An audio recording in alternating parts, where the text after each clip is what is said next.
welcome to the deep dive. You think about all the things companies use every day. Buildings, equipment. Right, huge assets sometimes. Exactly, but they don't always own them outright, do they? Leases are, well, they're everywhere. Absolutely. From renting your apartment to big businesses acquiring machinery. So today, we're actually flipping the perspective. We're looking at the owners, the lessors, and how they account for these deals. Yeah, we've been digging into the accounting standards for this one. Our mission, basically, is to get our heads around how lessors classify these leases and what it means for their books. It's not just about cashing rent checks. Definitely not. For the lessor, it really boils down to who's getting the main benefit and control of that asset during the lease. Okay. And their accounting follows from that. It leads to three main types: operating leases, sales-type leases, and direct financing leases. Right, those three. So how does a lessor decide? Is there a system? Our sources mentioned something. OWNES PC. Sounds like a code name. Yeah, it does a bit. It's basically a checklist, a mnemonic. The OWNES part helps figure out if the lease is essentially transferring ownership or control to the lessee. Okay, break down OWNES for us. Sure. O is for ownership transfer at the end. Simple enough. W is a written purchase option that the lessee is really likely to exercise. Makes sense. Almost a guaranteed sale. Exactly. N is net present value. If the present value of the lease payments is substantially all of the asset's fair value, they're basically paying the sticker price over time. Okay. E is for economic life. The lease term covers the major part of the asset's useful life. And S is for specialized asset, meaning the lessor probably can't use it for much else after the lease. So if any of those five OWNES are met. Any single one, yeah. If any are met, bam, it's classified as a sales-type lease for the lessor. Got it. Treated like a sale happening over the lease term. What if none of the OWNES criteria apply? What's the PC part? Right. So if you go through OWNES and get no on all five, then you look at P and C. P asks if the present value of payments is still pretty much the asset's fair value. Even without the other OWNES triggers. Yep. And C is about collection. Is it probable the lessor will collect the lease payments plus any guaranteed residual value? Okay. Now, for this category, you need both P and C to be met. If they are, it's a direct financing lease.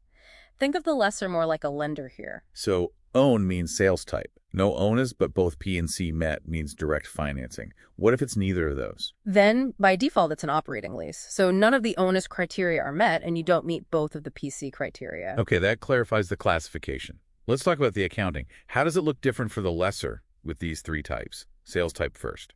With a sales-type lease, because control has effectively transferred, the lessor takes the asset off their books, de-recognizes it. Gone from their balance sheet.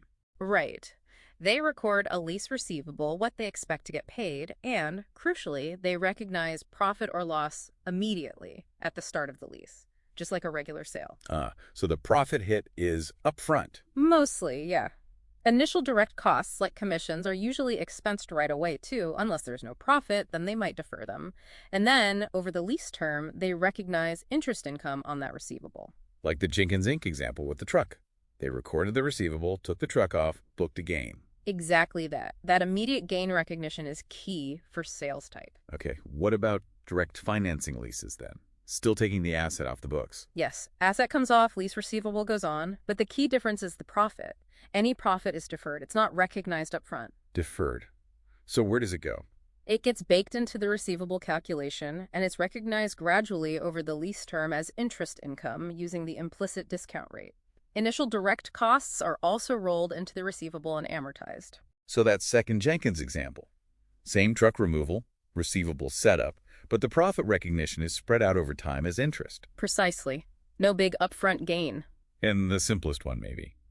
Operating leases. Yeah, you could say that.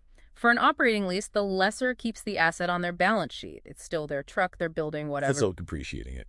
Yep, continues depreciating it as usual. And the income they receive, it's just recognized as rental income, typically straight line, nice and steady over the lease term. Initial direct costs are deferred and amortized too, usually over the same term. Okay, that makes sense. Asset stays, income is smooth. Now, what about this twist sale leasebacks? Selling something and then renting it back sounds interesting.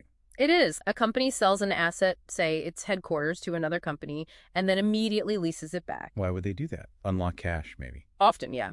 But the big accounting question is, Was that initial sale really a sale? Did control genuinely transfer to the buyer, who is now the lessor? What would stop it from being a real sale? Well, a couple of things.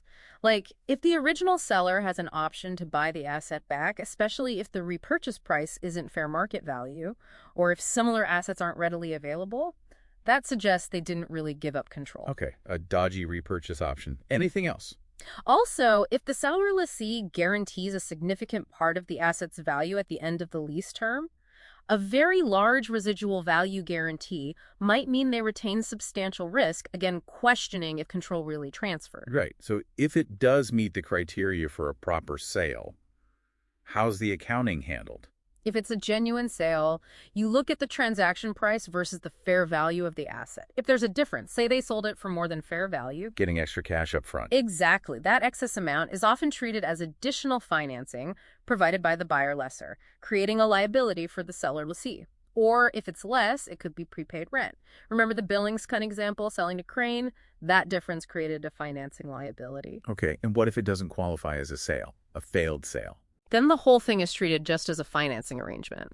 The seller gets cash, but instead of recording a sale, they record a financing liability. And the asset Stays on their books. They keep depreciating it like nothing happened, essentially.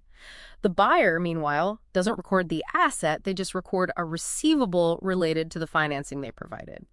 The second Billings example showed this no sale recognized, just debt. Wow. Okay, so the substance over form principle is really working hard there. Finally, how does all this look on the financial statements for the lessor? Any key differences? Definitely. For sales type and direct financing leases, you'll see net investment in leases or lease receivables presented separately as assets. For operating leases, though, the underlying asset, the building the truck just stays in, property, plant, and equipment. And disclosures. I bet there's a lot. Oh, yeah. Lessors have to disclose quite a bit qualitative stuff about their leases.